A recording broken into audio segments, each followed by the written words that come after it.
green.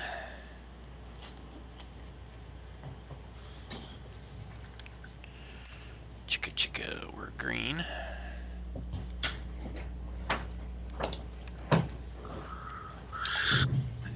And alright, now that's there. I'll put that here. And that here. Okay. You ready to rock this popsicle? Sure. I come up with new things each time, I'm pretty sure. That's the kind of stuff Yeah, I that, figure you just made that up. yeah, I just throw that stuff out to my kids to see if they're even paying attention. Sometimes they look at me like, Dad, you're dumb. That's what kids Yes. do. Yes, I am. And you will learn to appreciate it. Alright, here we go. We're going to start in 3, 2, 1, gozers.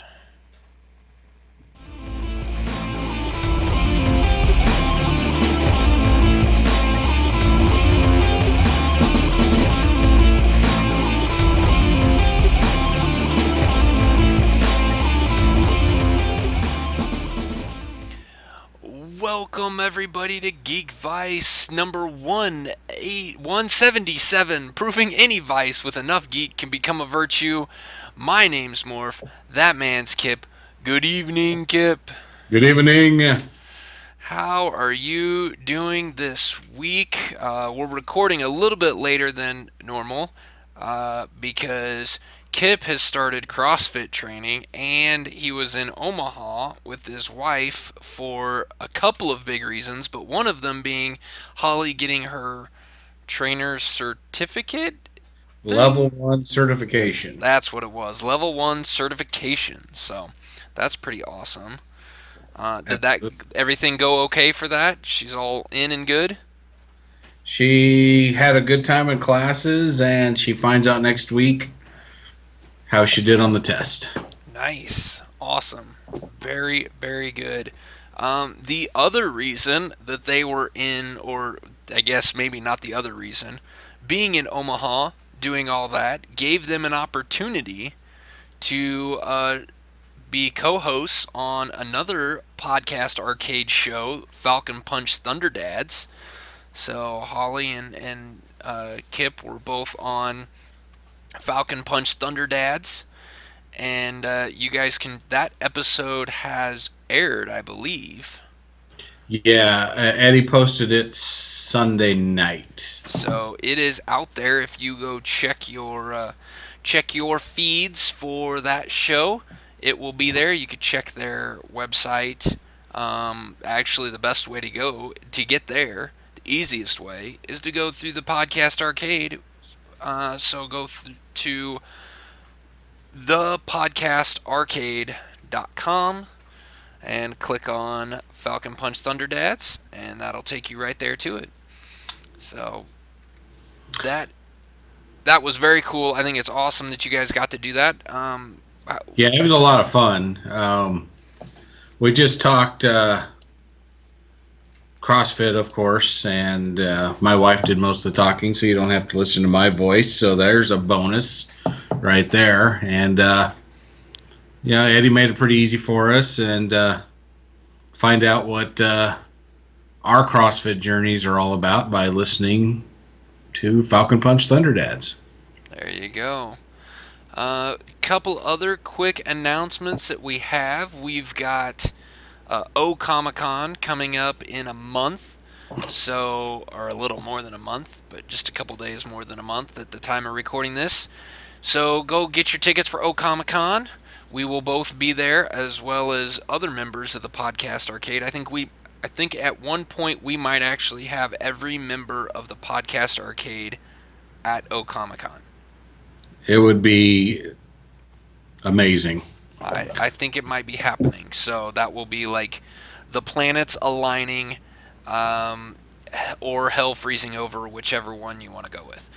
Yeah, because we came close once, but somebody who shall remain nameless was the only person that did not show. Yes, yep. Wave at the guy who didn't That show. that was me. That was me. That's the joys of having kids in soccer and crap going on the weekends. It makes it a little bit harder. But right now we don't have. I think that actually means we won't miss any games to make this trip. So he is off for the summer, or at least until a little bit later in July. So that leaves my weekends a little bit more open for traveling, which brings me to another announcement. There is no Geekvice episode next week. We are both going to be gone on a little vacation. I am going to Florida via New Orleans, and we will be out. Let's see, we leave tomorrow. So when you're listening to this episode, or I guess I'm leaving on Thursday. Today's Tuesday, but we're leaving Thursday morning like 2 a.m. So, um, 2 a.m. yeah, we're gonna try to get a lot of the driving done while the kids are asleep. So, and then still get to basically just north of New Orleans in time to do some stuff. So that's the plan. We'll see how that goes. But yeah, so then I'll be gone that entire next week. So we won't have I won't have a way to record. I will be in Florida, sitting on a beach, and with my feet propped up. I'll be in a similar setting, Western Nebraska. Yeah, Yeah, that's almost like the a lot of beach. people confuse Florida and Western Nebraska. Uh, but I'll be fishing, so I will be I'll be I'll be at waterside. I Yeah. won't call it beach, but yeah. So I will be where I don't even get cell service. Yeah. That's how far in the middle of nowhere we are. Yeah, we will have cell service. We'll actually have Wi-Fi at the house we're staying at. So I'm going to actually attempt something. This will be the first time I've done this. I'm going to basically take one of my Roku's uh, with us on this trip for those evenings. There's a few.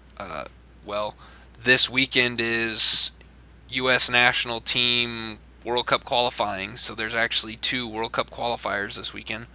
One of them is tomorrow night or Thursday night, and one of them is on Sunday. So I'm going to try to be able to watch both those games by having my Roku available and logging in and using our Wi-Fi. So we're going to see how that works. I've never tried this Nice. before.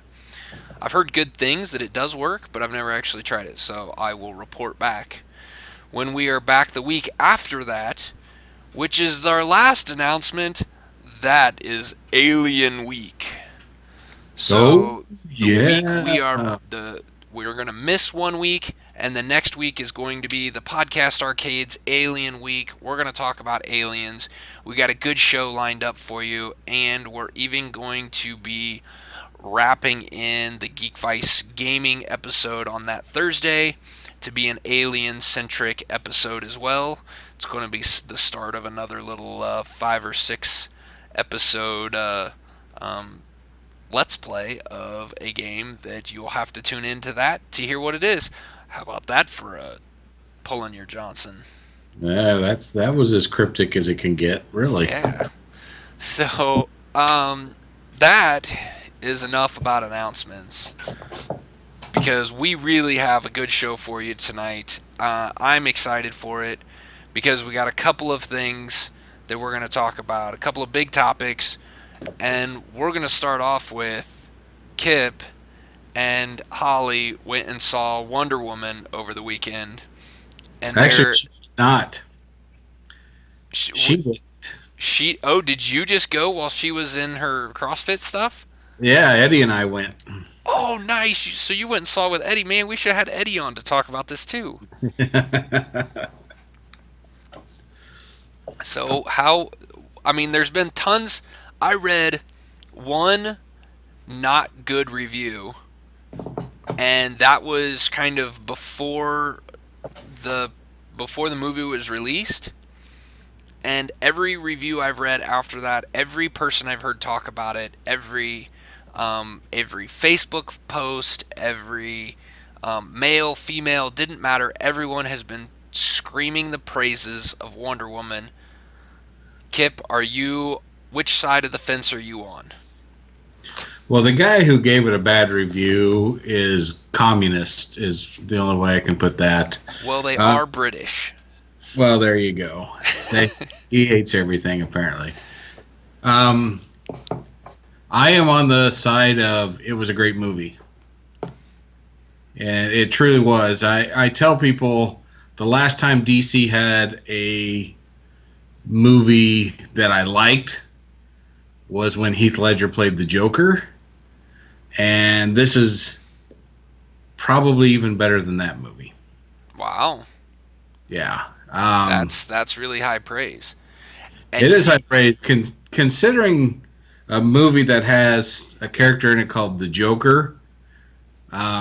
Not anywhere near humor whatsoever in that movie. It was pretty right, dark. yeah, Wonder Woman had the right mix of humor and, um, I guess, drama. We'll just say drama because it doesn't really get dark.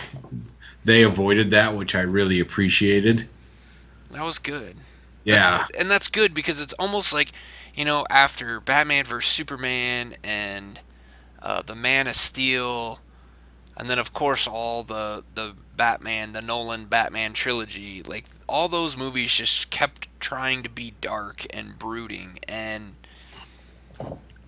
you can't do all of them can't be dark. At some point you have to have good things happen. Like at some point you have to be light. Well, we knew we were in for something different when the beginning of the movie, the sun is shining, and for the first part of the movie, the sun is shining, and that's when they're on the island where the Amazons live, and you get to see Diana grow up Yeah.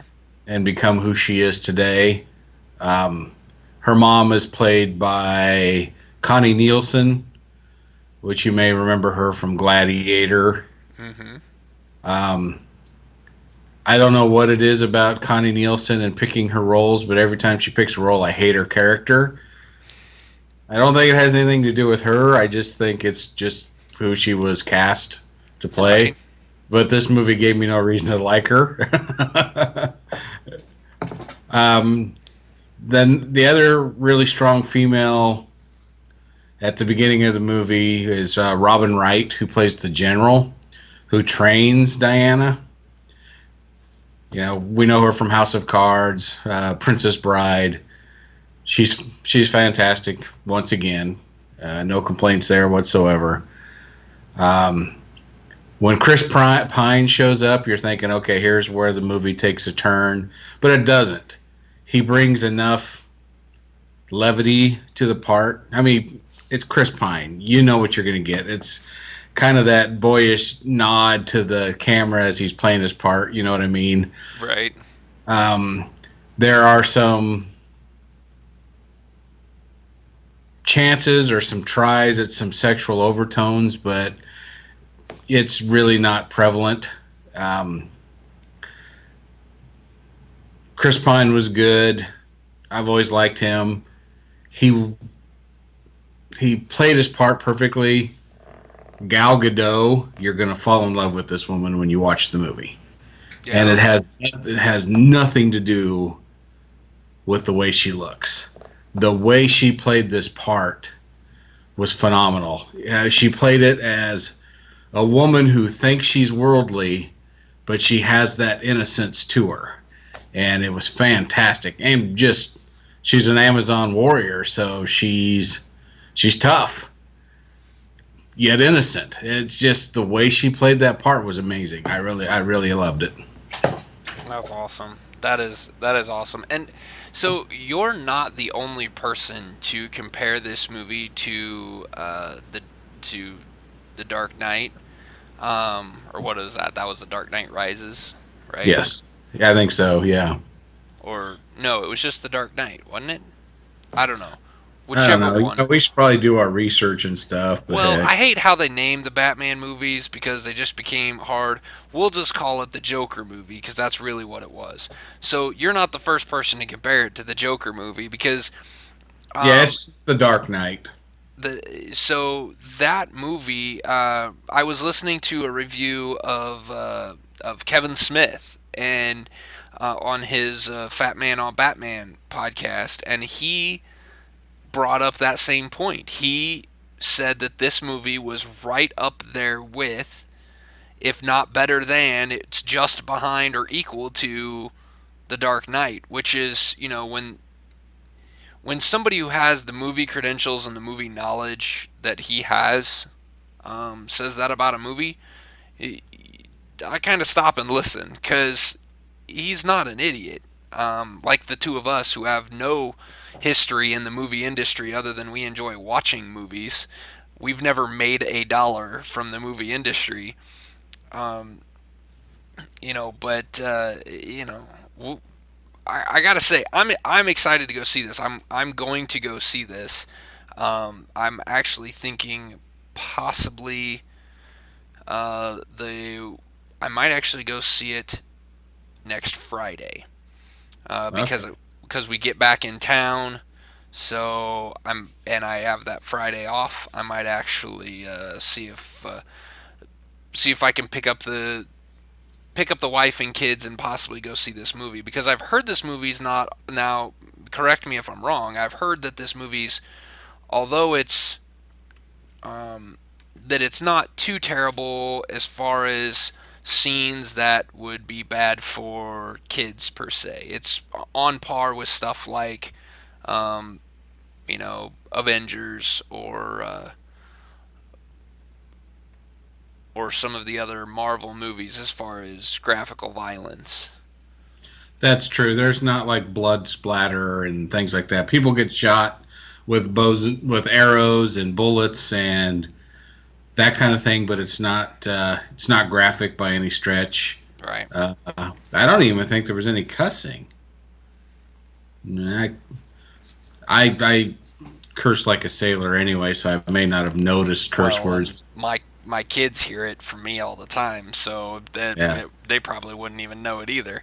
Um, but back to the movie itself, one of the things that was brought up in the review that was written in the Guardian about that kind of didn't like this movie, they brought up this point that every time a movie tries to make a female character the hero, that there's always a male character that has to save the hero.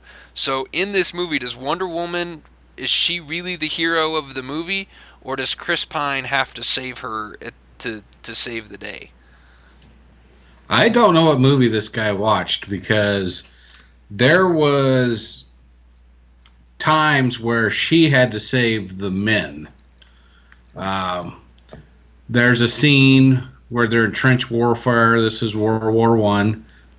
They're in trench warfare. They're stuck, and she just takes it upon herself to get them unstuck, and she pretty much does it by herself. Yeah. Well, I mean, Um, that's in the trailer. Her like climbing out of the trench and walking across the no man's zone.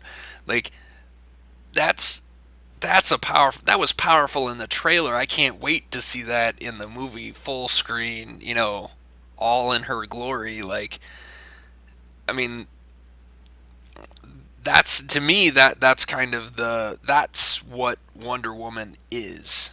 She's the well, hero that we all want. She has the courage and the strength that we all want to have. yeah, she does. She's not weak. She doesn't need to be saved by any stretch of the imagination. The only thing he really helps her do is acclimate to not being on her island in her bubble. I mean, she had to learn to interact in the real world where women were not seen as equal. Yeah. And here's a woman who's actually uh, more of a man than any of the men in the movie. And Chris Pine's trying to reel her in, like, "Hey, She wasn't supposed to be in this room, but she just walks anyway. She isn't supposed to talk, but she does anyway. Right. Uh, she all the guys are like, well, we're screwed here. We can't do anything. And she takes it upon herself to change the situation, like in that battle and liberating a town, not being saved by Chris Pine at all. Maybe the guy thought at the end what Chris Pine does, which I won't give away. But honestly, that doesn't save Wonder Woman because they already showed earlier in the movie that what would have happened wouldn't have killed her anyway. So he didn't save her; he saved everybody else, kind of thing. So I don't know what this guy saw. Yeah. I don't. Hell, I don't either. That's why I asked the question. Um. So this every. So we talk about this Wonder Woman character as this great, beacon of hope, this savior, humanity, man's savior, basically. This makes me ask the question: is this going to be the Wonder Woman? I mean, this doesn't feel like the same Wonder Woman that was in Batman vs Superman. Um, Is it maybe just the setting and the fact that this was centered around her? Because I didn't get this feeling like um, this to save the day, you know, thing from her in Batman vs Superman. She seemed more like a, I don't know, almost like a cameo. Like, hey, here's Wonder Woman. it kind of did feel that way, didn't it? Yeah. Well, and I maybe that's just because the movie she wasn't supposed to be in that movie. There was really no point for her in that movie. They just tried to shove her in. But I mean, I, I think the comparison from the Wonder Woman movie to the part she played in Batman versus Superman, the thing that holds true is she showed up for that battle when she didn't have to.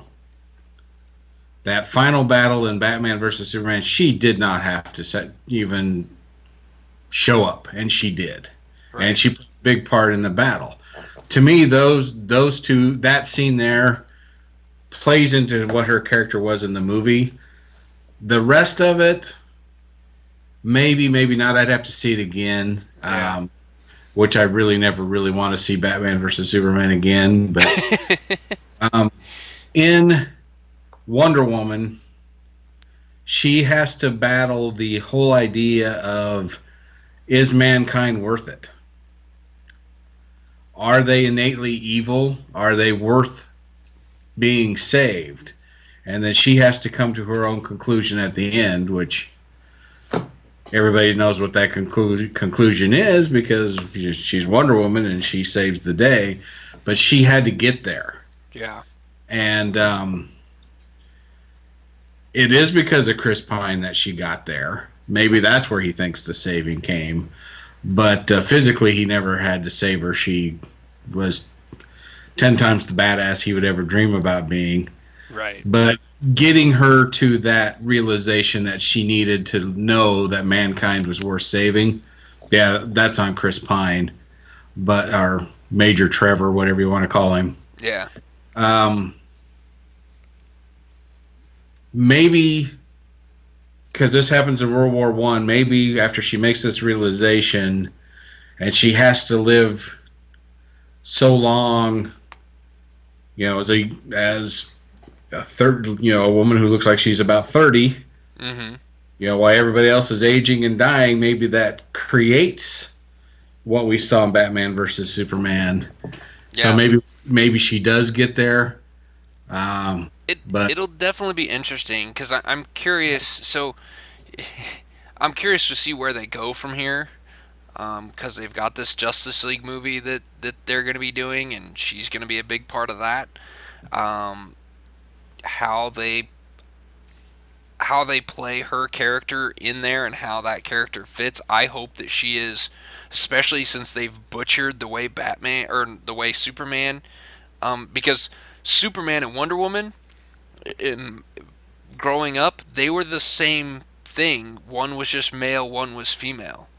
Like they were both these beacons of hope. They were the people that you always looked up to. They were the people you aspired to be. They did things that you looked and said that was just what that was the right thing to do, and made you want to do the right thing because that's what they expected from you. So they've I'm kind of glad that they didn't that they kind of screwed Superman up so much in his previous movies so that this movie didn't feel like they were copying that. But now I'm curious to see, do they go and change up Superman to be more like Wonder Woman for this Justice League movie, and how that's going to play out. I'm really curious to see how this all goes together. But for right now, I say we just sit back and enjoy Wonder Woman and You take it should. all in. You should because they did it right. Um, DC just did it right. That's what Kip just said. DC did it right. right. Finally. But just like the first Captain America movie, his takes place in World War II, hers takes place in World War One. She has her version of the Howling Commandos, really. Mm-hmm. And you walk away wishing you could see more of what happens immediately after this movie ends instead of fast forwarding to modern times. Captain America didn't give us that. They went immediately to modern times. Yeah. I guess they tried to with Agent Carter on the TV show, but I would like to see them, even though they're going with Wonder Woman in the Justice League. I would still like to see Maybe more. a I World guess, War II Wonder Woman. what's that? A World War II Wonder Woman. Yeah, maybe. What role did she play? Yeah. Maybe Um, she gets to punch Hitler. that would be all right with me, or lasso him or something. Which reminds me, the special effects that they used to make that lasso glow, it Yeah. was CGI or whatever it was freaking awesome. It stood out. It was so bright without being like a spotlight in your face. It was just this bright gold color. Really cool. There's a Nice. scene where it's completely dark outside and she's whipping that thing around. It's like, that is awesome. So, yeah, so special effects nerds are going to like that. There we go. But I would really like to see them continue the story building up to modern times. I know they won't, but it would be nice because, yeah, she did come to a realization, but now she has to live it. And I'd like to see how they would portray that in a movie. Yeah. World War II, mankind's going to need to be saved again. Is she ready? Well, Yeah. obviously she is, but let's see her do it because in this movie, as with Batman versus Superman, she jumped in without questioning, is this the right move? It was just, it needed to be done, and she did it. There was none of that internal struggle, concern for her own safety kind of thing. And, I'd like to see if they would portray it as always being that way, or if she had to falter to come back up to where she is. I don't know. I would like to see it. Yeah. Yeah. I would too. That would be good. Well, you heard it here. You heard it here. Kip's, Kip says DC did it right. I think that is kind of the quote of the episode right there. DC did it right. We've been waiting this long, and DC finally got a movie right. And I honestly hope that they build on this and continue this and stop trying to recreate what Marvel's done, because this movie's nothing like what Marvel's done. I mean, sure, it's a little bit like Captain America, but the Captain America, I mean, Steve Rogers is a flawed like character. He's a person who, the whole point of Steve Rogers of Captain America is he's the fish out of water type thing. It's the more second and third installments where he's having to try to figure out, like, he's just not, he's by himself because everybody he knew and everything he knew was gone. Wonder Woman doesn't have to be that character.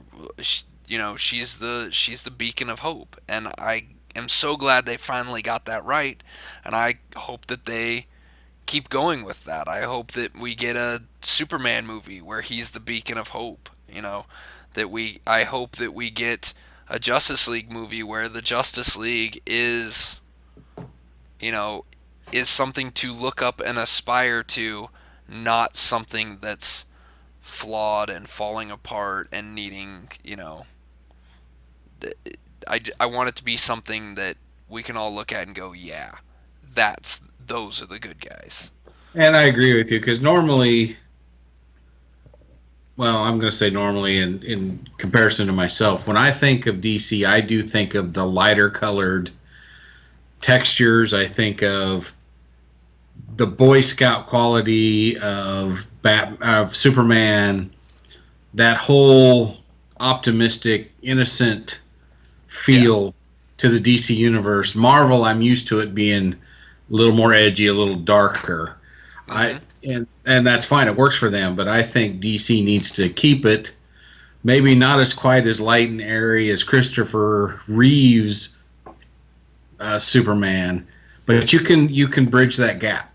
It doesn't have to be dark. It doesn't have to be comic booky. There's that fine line in the middle, and Wonder Woman hit it. If Yeah. they could just keep that going with Superman, um, I think they are with Aquaman. I mean, judging from the Justice League trailer, Yeah. uh, Jason Momoa has some pretty funny lines in that trailer. So hopefully Right. they're keeping that rolling. So, um, of course, Wonder Woman was not the one that delivers the funny. It's Chris Pine, which you expect, and some of the I'm just going to keep calling them Howling Commanders because they didn't give them a name, Right. but those guys brought the humor as well. They were basically the comic relief to her straight man, and it just I'm fine with that, but let's keep that comic tone to it. I don't really mean comic like comic book. I mean like humor. Let's keep that tone to it. I think it works for DC characters. Yeah. Yeah. I would agree. So, all right. You heard it here. That's what we're going to go with. Go see Wonder Woman. 2 thumbs up from Kip. I'm hoping to go see it here in the next couple weeks, and I will give it my thumbs up once I've seen it for sure. You will. So since I don't go to the movies, I just watch stuff on TV. So I watch a lot more TV shows. And a couple years ago, in 2015, a show started on AMC called Into the Badlands. It was it was a really good show then. That first season was spectacular. It was really good. But AMC for some reason didn't renew it right away. It took them a while, and they even kind of said that they didn't say they weren't going to renew it, but they just didn't renew it. And then all of a sudden there was enough backlash from the fans that they said, "Okay, it's getting a second season." It got a second season, and it came out this year and actually just ended a few weeks ago. And Into the Badlands um,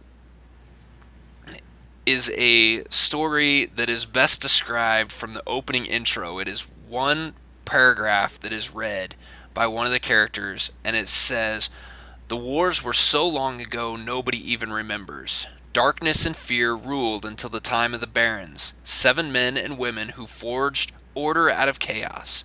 People flocked to them for protection. That protection became servitude. They banished guns and trained armies of lethal fighters they called clippers. The world is built on blood.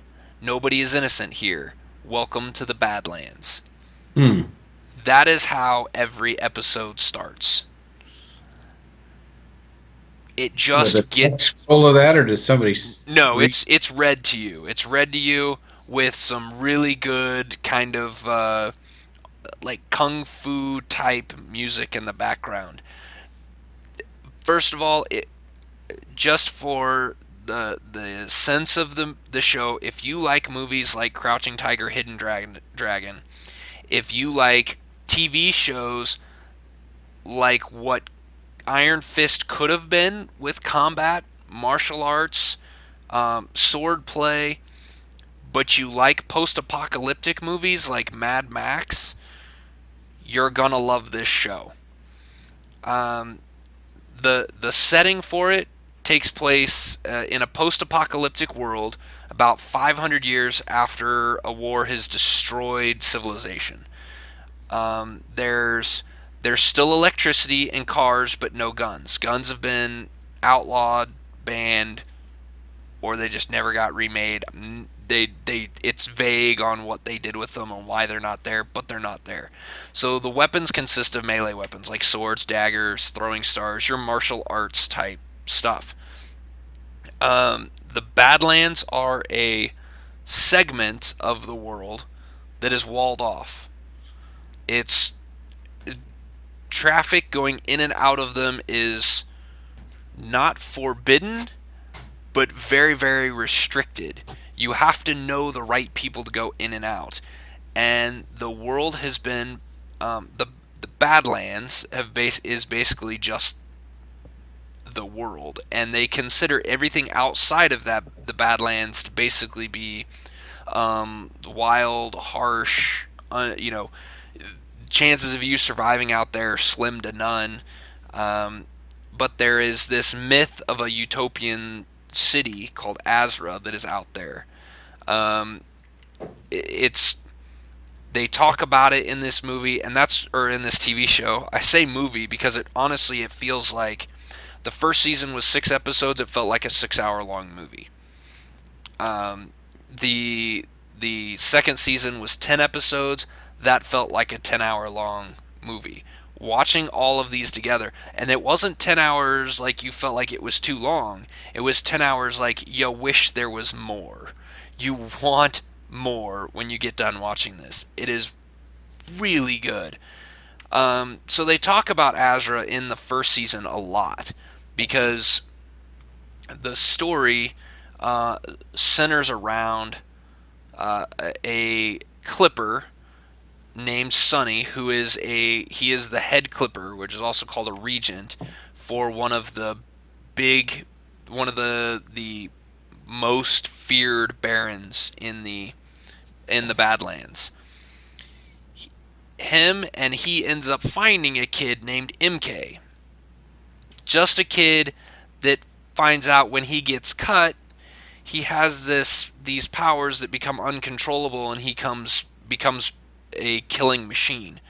Can't control himself, just kills everything in his path. Um, Does he have like a trigger that does that, or he it, just does it? if he draws blood, so if he gets cut and blood is drawn, he basically blacks out. His eyes go black, and it's really cool the special effects that they use in the TV show to show his eyes just going black. So he's part And dark. yeah, and he just goes ape shit crazy on people. Um, Nice. it's so these two people find each other. Sonny ends up saving MK, and then they find out that there's another Baron, the Widow, that is trying to find MK because she wants to harness his powers and use them as a weapon. Sonny is getting fed up with his Baron, and you find out that Sonny actually has fallen in love with somebody and had a kid, which is against the rules for all Clippers. No, Clippers are not supposed to have kids, let alone be So want they're to like get Jedi married. Knights. They're like what? Jedi Knights, then. Yeah, yeah, We have sharks and Jedis. I'm liking this so far. exactly. I mean, and we've only just touched the surface of this thing. So not only do you get great combat, great fighting, you also get political intrigue between these seven barons. It Most of the first season, you get basically three barons that are involved, a lot in it. Um, in the second season, you get to see some of the other barons, but again, it's really focused on a couple of the barons. So you get the political intrigue of there being seven barons and seven basically working countries that have to work together to survive, but don't like each other, and would more than happy if they all got wiped out. If they were the only one left standing, but nobody wants to take that chance. So it's really kind of fun. Like you get the political drama that's in, say, Star Wars. With the rebels against the Empire. Um, you get that kind of feel and political intrigue going on, as well as getting combat that makes Iron Fist look like it was um, done by children. Okay. It's, I mean, and I can't speak highly enough about the martial arts and the time that they spend in this. It is it is incredible. The artistry and the choreography of the fight sequences are really good. You actually believe that these people are doing all these stunts, whether they're doing them or not. You believe that they are, and they throw in some wire work like they did in Crouching Tiger, Hidden Dragon. Where somebody they go to swing at somebody and they do like an incredible like backflip up, 2 stories up in the air and land on like a post, and they stand on one foot. That incredible martial arts scene.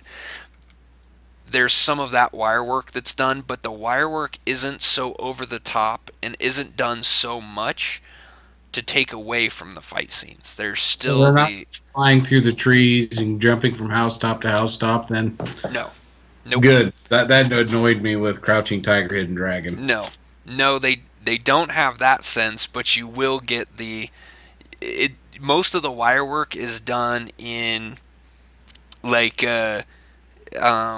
almost in defensive situations. Like a guy one of the ones they use a lot is that they're standing there and someone goes to like sweep their leg and they kind of jump up sideways and end up like horizontal with the ground and kind of roll in the air and then land on their feet. It's like that's not physically possible, but it looks so cool when they do it. You're like, oh, okay, I'm okay with that. um, Yeah, I think that would. Yeah, I don't think that would annoy me as much as the running across the leaves of trees and things like yeah, that. So, no, it's not that over the top. It's the story continues from the first season onto the second season. They do a really good job of leaving you hung with just these incredible cliffhangers at the end of season one, and I'm trying not to spoil it all, because I know you haven't seen them. I definitely recommend finding this if you can't. I think AMC actually has an app now, a streaming app, so you okay. might look to see if you can get that on your PlayStation with PlayStation View, and or just see if you can find them online on your computer. Or I know that AMC is not on Netflix. They might be on Hulu if you have a Hulu subscription. I do. I'll check it out. If there's a will, there's a way. Yeah, it's really really good. I definitely recommend it. The second season keeps going right off where not right after where the first season ends. It actually takes place 6 months later, and so um, at the end of the first season, Sonny and his wife have been separated. Neither one of them knows each other's alive. 6 months later, Sonny's wife has her kid, and he doesn't know it. So the second season is spent a lot with Sonny trying to get back. He basically gets exiled from the Badlands, and he's trying to get back into the Badlands because he wants to find his wife. Um, well, I guess not technically his wife because I don't think they ever got married, but the love of his life and his kid. It's really good. The characters, the actors in this are do an incredible job, and I think that the part that impresses me the most about the actors is the only one out of this group that I know is Daniel Wu, and you'll know him from Divergence, Warcraft. He's the main character of this movie. Once you see him, you will know who he is because he's been in a ton of movies. Um, it's the some of the other big, well, main characters that you see a lot. Emily Beecham plays the widow. She is a Baron that is disliked by everybody else. She's the one that really causes all the problems. And you find out some really cool things about her past in the second season. But she is. All the other Barons dislike her because she basically was a cog, which is basically a servant, ends up getting a Baron to fall in love with her, and then she kills the Baron. So they call her the widow, kind of as the Black Widow type mentality, or the a praying mantis where the female kills the male right after they're done with them. So she gets the title, kills the Baron, becomes the Baron, and then all the other Barons hate her for that. Okay. She has there's also a since these barons are kind of dictatorial rulers, you get a lot of um, dislike between older original wives. Like Orla Brady plays Lydia. She, you might recognize her from Fringe. I don't remember her in Fringe, but they say she was in Fringe for several episodes. She plays a baron's wife, but one of the baron's first wives. Then that baron falls in love with another girl, Sarah Bolger. She plays Jade, and she's kind of that love interest of the baron. Both of those females play incredibly powerful female characters. They are they are women that basically manipulate. They don't necessarily manipulate situations. They basically walk into the room and require, like, just demand respect from people with in a society where women are kind of that. If you're not the baron, whether you're man or female, if you're not the baron, you're below them. But these women come in, these both end up being wives of barons, and they come in and just demand respect, and the barons listen to them. They Without those females in their lives, they become less barons, less in control. So it's really kind of cool. Those two characters are really really awesome. And I gotta at least mention Aramis Knight. Aramis Knight. He is the guy who plays MK, or the kid, because he's young. He looks young, and I think the best part, he was in Psych and The Mentalist, but he was also in The Dark Knight Rises, but he was credited as the kid with Apple. So, you Oh know, yeah, the kid with Apple. Yeah, I have no idea yeah, what. you remember that kid, right? Yeah. But he kills it as MK. He does an incredible job. Um, all of every character in this show can fight. Train like so martial arts is embedded in all of these characters, and even characters that aren't known for their fighting have enough to survive, but not enough to where your battle sequences, if it's against somebody who is a known fighter like a Clipper like Sunny, or and a less than average killer, the battle is lopsided, and it feels lopsided. Which some martial arts movies, when they get into this choreography, it ends up feeling like they're equal when they're fighting. This, you don't get that feeling. When it's an equal fight, you feel it, and when it's not supposed to be equal, it's not equal, and one of them gets their ass kicked. So, Nice. um, How many fight sequences do you think happen per episode? Is it in a a constant thing, or is it just when it needs to happen, it happens kind of deal? it it happens quite a bit.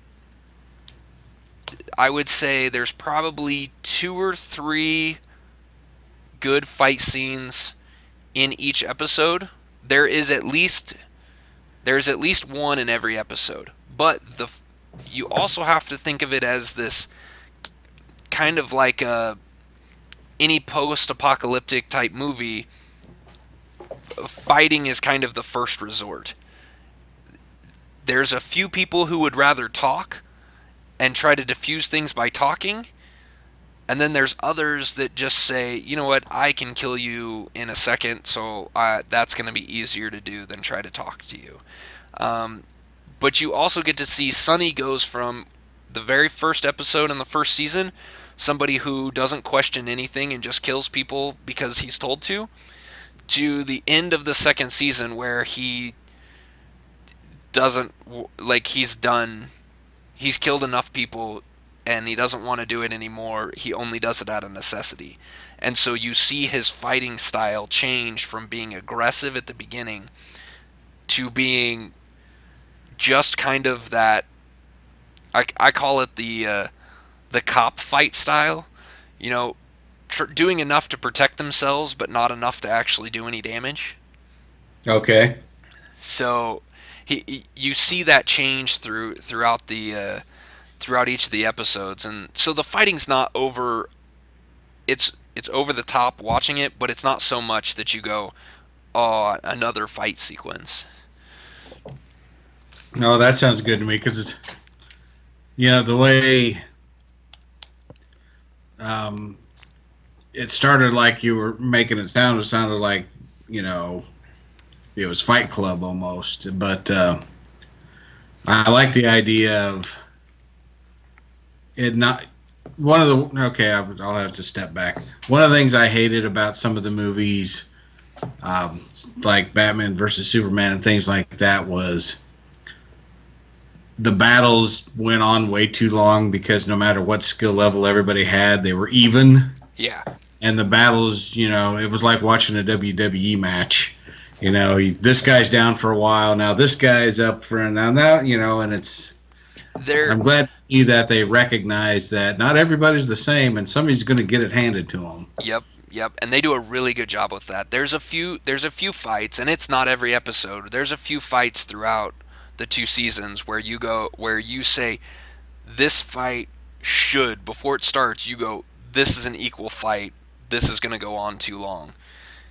And it doesn't really necessarily feel like it goes on too long, but you feel that wrestling analogy that you threw out there, where one of them starts getting the edge, and then the other one starts getting the edge, and you'll see that back and forth a little bit. But it feels like it should be that way because of the level of the two fighters, but that's not every fight. And sometimes you even feel like maybe the one that's got that should be outdoing the other one, a lot of the times you'll feel like they're just toying with them just because they're either, for one reason or the another, either they're trying not to kill them, or they're just toying with them because they're almost like just laughing at the fact that you're actually taking them on. So there's a little bit of that. I've got to throw one warning out before I, finish this up. The one warning is, if you are squeamish, if you don't like the sight of blood, do not watch this movie. Do not watch this show. Not movie. I keep calling it a movie because it feels like a movie to me. Don't watch this TV show. This is done on AMC. There is no nudity. There Damn it. is some foul language, I think, but not much. But there is a crap ton of blood, almost to the point of over the top. You see people's head get cut in half. You see throats slashed and blood splatter. It's you see arms cut off. You see legs cut off. You see dismemberment galore. So is the blood to the level of Ash versus the Evil Dead? Almost. Okay. It's not as bad in the visual effects part of it. Like it actually looks like it could be blood, but the squirt is I mean, when they get their throat cut, that jugular is squirting. Like it's full of pressure in there. So it's a minor complaint, but it's probably my only complaint that I have on this show. I love it that much. I think it is incredible. I think you should all go watch it. And the good news is it has been picked up for a third season. First season was 6 episodes, second season was 10 episodes. The third season has already been signed on. It's going to be 16 episodes and it comes out in 2018. So, with it being a 16 episode thing, I'm going to guess it's going to run most of the good of a season in 2018. This year it started well, 10 episodes and it ran pretty much 10 weeks. I don't think it took a single break, and it just ended in middle or end of May. All right. So So I got time to catch up, is what you're telling me. yeah, you got some time to catch up. And I mean, honestly, you got 16 episodes to watch, and it will not feel like you watched 16 hours worth of show. Okay, I'm gonna check it out for sure. If It sounds pretty good. It sounds like a lot of fun, even though it's post-apocalyptic and probably a little on the dark side. It does sound like it's going to be a good time, though. Yeah, I mean it's dark in the it's kind of funny. It's dark in the idea and the thought because it's post-apocalyptic and these people are just kind of scrounging for their lives, but it's really green. The area that they're in is growing and coming back, so it's not like Mad Max in that everything's dust. It also there's not a whole lot of dark scenes like dark is in daylight. There's the sun is always shining. Everything other than a couple scenes that take place in caves or in mines or in tunnels underneath things. It's always a bright. Almost every scene is a bright sunny day. So I don't know what that means. I'm sure there's some metaphor to it that I'm not picking up on, and somebody smarter than me would be able to say, yeah, they're doing that because of this. I don't know, but I like the show, so And that's all that matters. yeah. If you want a critic's point of view, you didn't come to the right place. No, no, I'm not good at that. So Neither am I. all right. Well, we have gone on long enough, almost an hour here. We try to keep these a little bit shorter, but I just got rambling. We got rambling too much on these two really good topics. I hope you guys enjoyed the show. Um, Make sure that you check us out on our blog at geekvice.blogspot.com. There will be, there's more content that keeps coming up there, more movie reviews by our good friend Norm from Cheers. You can follow us on Facebook, facebook.com/geekvice. You can also find information on us on YouTube at our YouTube channel at tiny.cc/geekvice. There will be, even while I'm gone, I've already scheduled Geekvice gaming episodes to go up, so those will not be missed. There will be one this week and one next week, both of them being Children of Zodiark. We're finishing up that. I'm not getting to the end because the game hasn't been released yet, and I don't want to. I want everyone to go play the game. So it's not the last mission in the game, but I get far enough along that you get to see some cool new characters. So go check that out. You can also follow us on Twitter. That man over there at Kip Killigan. You can follow me at Geekvice. Anything else from you there, Kip? Just a reminder, no episode next week, and we will reconvene with some aliens. That's right. We will be back at it on I'm trying to pull up the calendar now, on the 18th. So we'll be recording on the 18th. That means that the show will come out on the 21st. So enjoy all the back episodes that you need to get caught up on. Go check us out on YouTube. There's lots of videos you can watch over there as well. So thanks everyone for listening to our ramblings, and we will see you in 2 weeks. Laters. This podcast is part of the Podcast Arcade Network.